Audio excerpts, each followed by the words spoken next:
Hey guys, Shell5 here. So this video will be my 2018 album tag.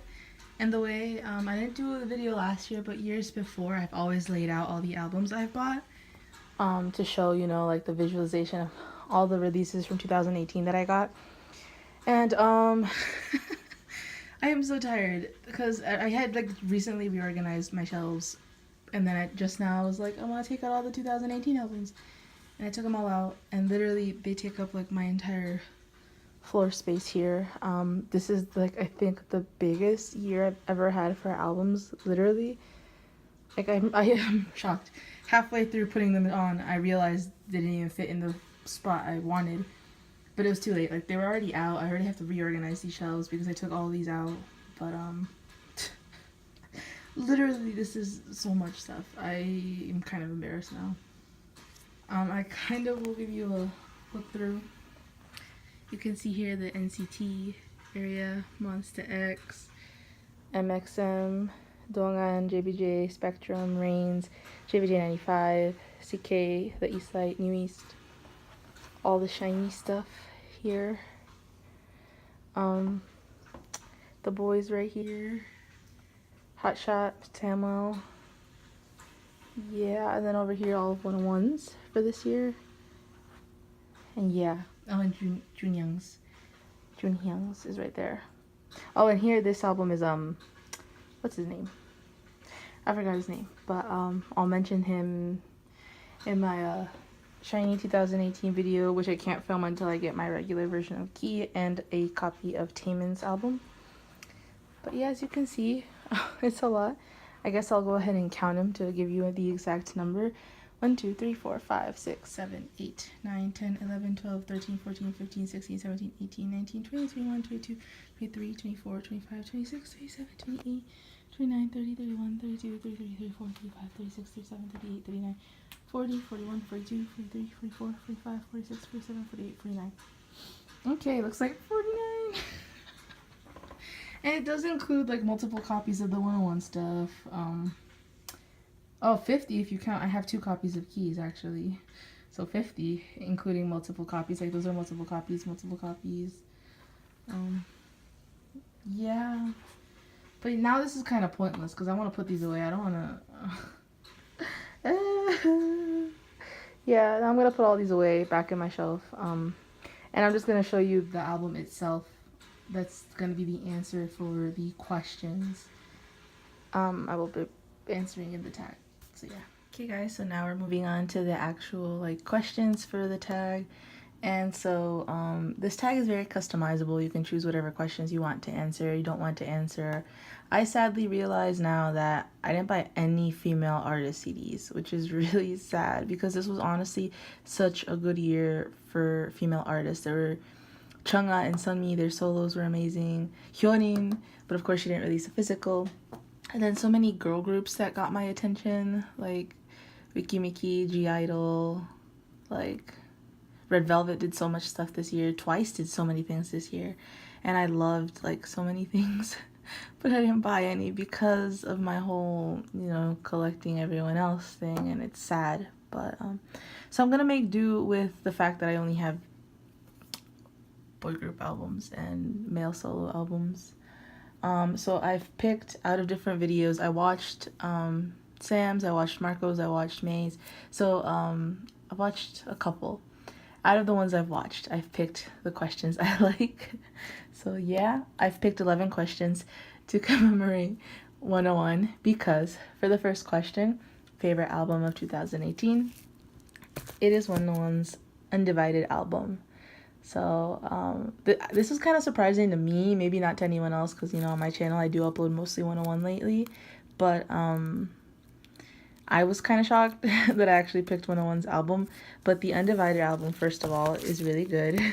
The track listing, we have Light, Kangaroo, Forever in a Day, Sand Clock, is that what it's called? And then 11.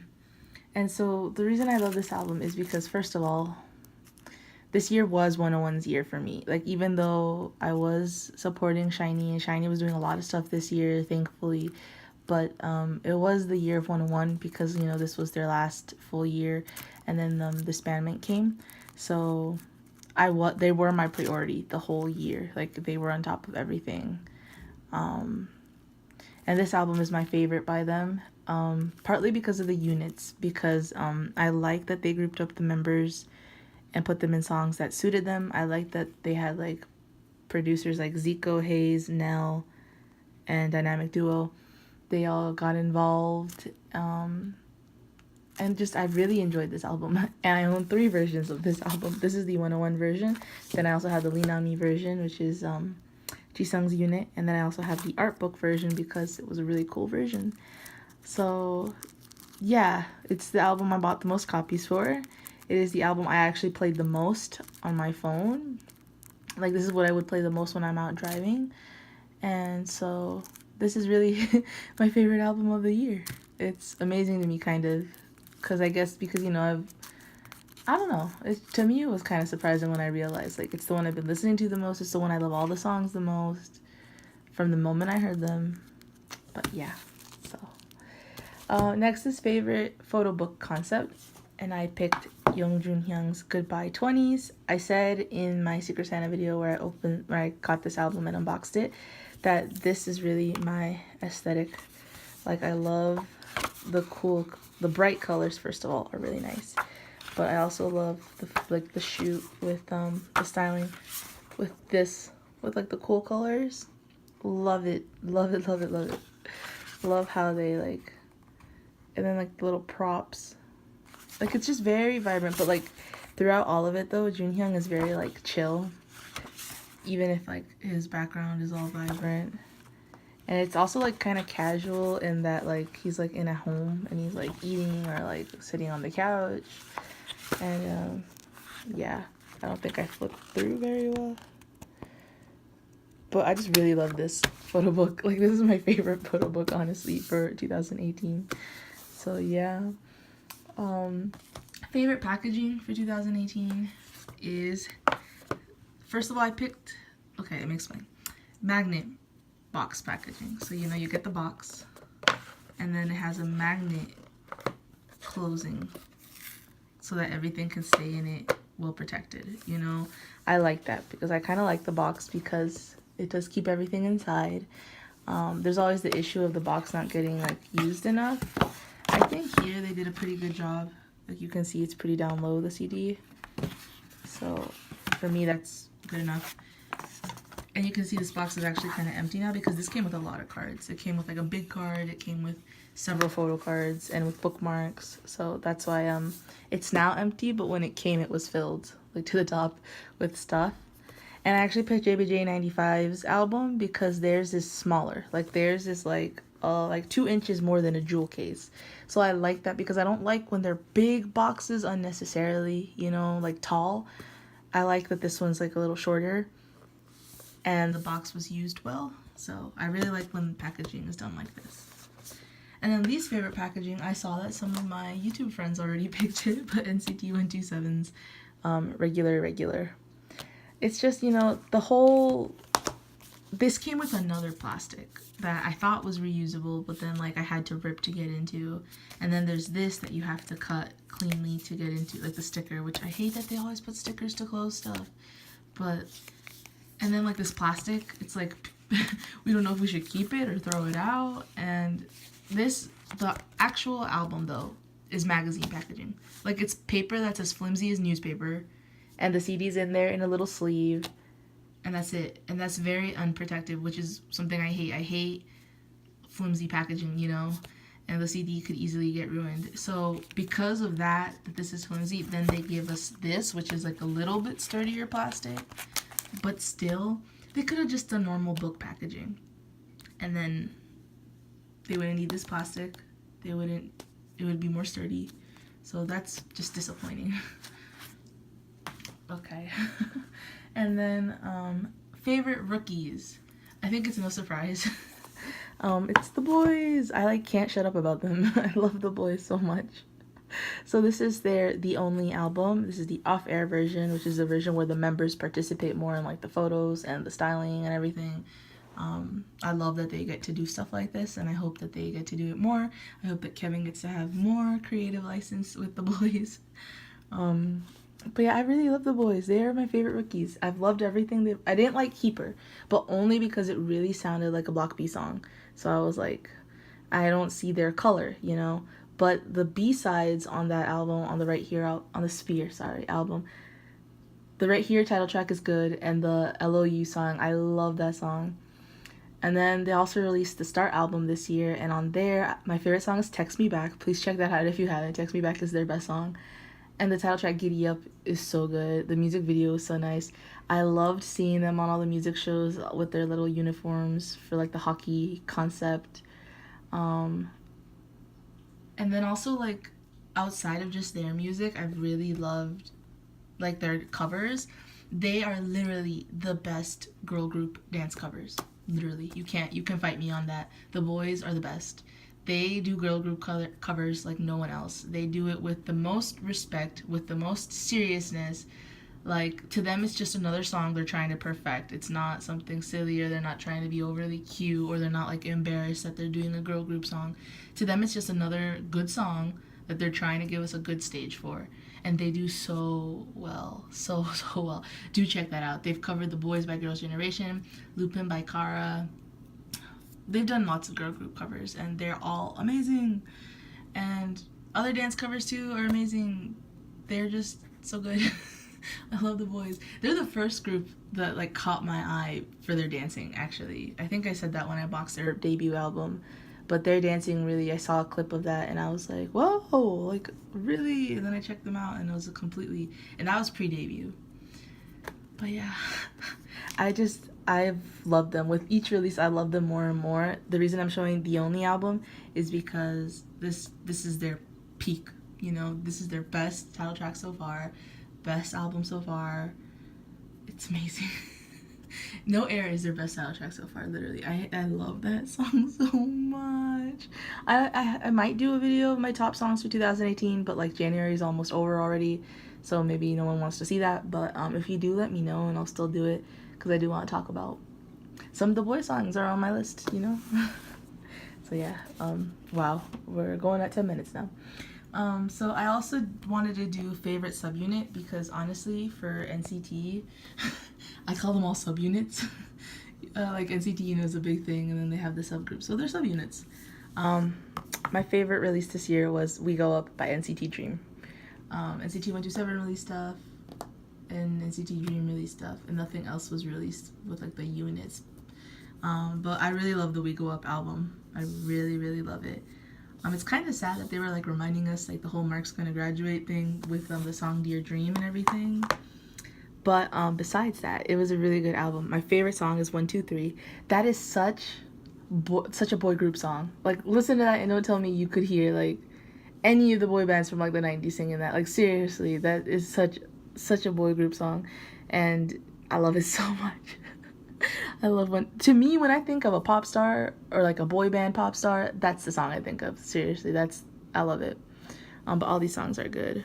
No One is really good. Drippin', if you like Go, you'll like Drippin'. I've talked about before how I liked that NCT's music was like light and upbeat, but there are people who did prefer like the strong, dark kind of thing from Go. So I guess they were trying to please like that kind of person too. Next question is favorite solo, and of course it is Mikey. The Face album. I love every single song on here, and I enjoyed all the stages, the ones for Good Good, the ones for Forever Yours, the ones for One of These Nights. Everything was amazing. I loved this album so much. I Will Fight is a good song. Imagine is a good song. All of them literally are so good. Like, I feel like if 101 wasn't a thing this year, this would have been my favorite album. But like I said, it's just the fact that this year I was so focused on 101 because they are a group that, like, you know, I saw rise and that I was supporting. I guess it's just more sentimental, and that's why the Undivided album. But Key's album also, you know, very sentimental. My Bias, who I've known for years, you know, that is super talented, and the fact that he got to show that, I'm just really happy, and I'm so glad and supportive and happy. And this album is just really good too, so yeah. Okay, I guess now we'll do favorite non-Korean release. which is NCT 127's Chain album. I would have said Key's hologram album, but honestly, it's just a continuation of Face, in my opinion, because it has all the styling from Face and everything, but it does have like new Japanese tracks. But since they were also released like so close to each other, I would just consider that part of Face. Like, it was just overall Key's debut, overall my favorite solo, you know. And the only other Japanese thing I bought this year was NCT 127's Chain album. I got the limited edition cassette version. I paid crazy money for it, but I'm helping you guys out. Now if you go on Yahoo Auctions, it's selling for cheap, like for $15, which is less than I paid. So get it while you can, because it is limited edition and, you know, you can't buy it anymore like in stores. So yeah, this album's really good. Really, really good. I listened to Chain, didn't like Chain. That was the case for lots of people. But then I checked out these B tracks and I really loved Dreaming and Comeback, and also 100's really good, and also Limitless. When NCT 127 released the original Limitless, I did not like it because it was just too much going on sound-wise for me.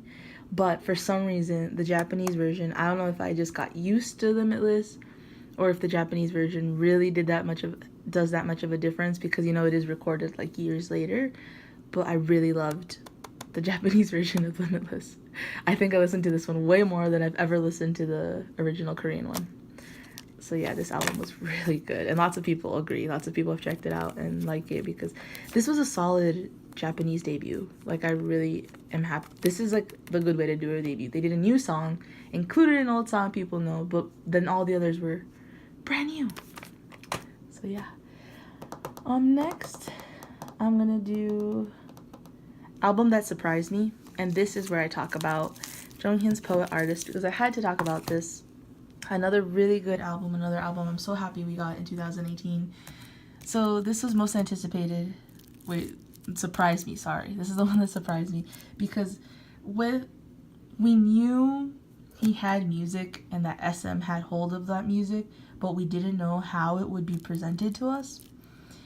Like, I literally had no clue. I didn't know how they were gonna do it. But then we found out, you know, they were going to release it. They were going to release it in similar packaging to his debut album. They were going to release the pictures he had taken. They were going to release the music video he had shot. Sort of going on like as if it was just going to be a regular comeback, you know. But then they donated the proceeds to charity, which I guess I just really paint SM out to be like a crook. So I was really shocked by that. I was like, oh my gosh, that all profits were going to charity. But I think that was good. I think it was handled well, and I'm just really thankful that we got to have this, that we got to hear all of the music he wanted to share with us, and that his company handled this well, because, you know, SM doesn't handle many things well, but I'm really glad that this went well. And so it kind of surprised me that it went well. I was kind of expecting a mess or like something, I don't know, but it's good that that didn't happen. I'm happy that it played out the way it did. So now the album that was most anticipated was SHINee's comeback. We were all anticipating SHINee's comeback, and so this is the epilogue version of Story of Light, because it has everything from Story 1, 2, and 3. It was really, you know, we were all thinking, what are they going to do? How are they going to sound? How are they going to style? What are they going to do? And they did super well. They did super well. The music, top quality, like SHINee has always done. They all performed their best. They all sang their best. The dances were all the best. Promotions went really well. I really liked it. For a Story of 1, you know, they were obviously asked about the passing and stuff. But after that, it was more focused on just the albums. And, you know, we also got Lock You Down in here, which I don't think any of us were expecting. Or I guess we knew, you know, he probably left songs recorded with SHINee. But the fact that they actually included Lock You Down was really cool. And yeah. I'm really happy with SHINee this in 2018. I think it's been a bit emotional. Like, I have gotten really sad over things that were happy, because I'm just like, you know, obviously because it's different. But I'm glad they gave us lots of happy things, and I hope that they enjoyed the year as well. Yeah, I'm rooting for them in 2019. Sadly, it sounds like they're all gonna go off soon, but you know, we'll be here supporting them. And the last question is just album recommendation. And I really want to recommend to you guys Spectrum's Timeless Moment album. They are rookies from 2018. Jaehan was in Produce 101. He was previously signed in MMO Entertainment. And I really love their music. Really, really do. What Do I Do is the title track here. Really good. They also have Dear My, which was a tribute song to Dong Yoon, who passed away. It's a really sweet song. If you look at the lyrics too, it's really nice. And Sad Story is also a really good song on here. So I really recommend it. This is their second release, and they're really good rookies. Sorry, I'm not even looking at my camera. I'm sorry. This is a really good release. Their photo books are nice. They're all really talented. Go watch their videos on YouTube, their covers and stuff. They cover a lot of Monsta X. They're just really talented, and you know, they're from a smaller company and they're starting up. So I would really appreciate anyone that goes support them, because I really think they're really good, and you know, they have my support. So yeah, this was it for my 2018 tag video. It's kind of long, I'm sorry. I was hoping I could make it quick, but I'm too chatty. So yeah, thank you very much for watching. If you do this video, leave a link. If you've already posted your video and I follow you, I will get around to watching them. I'm slowly watching them in my free time. Yeah, let me know any thoughts you guys have about these albums.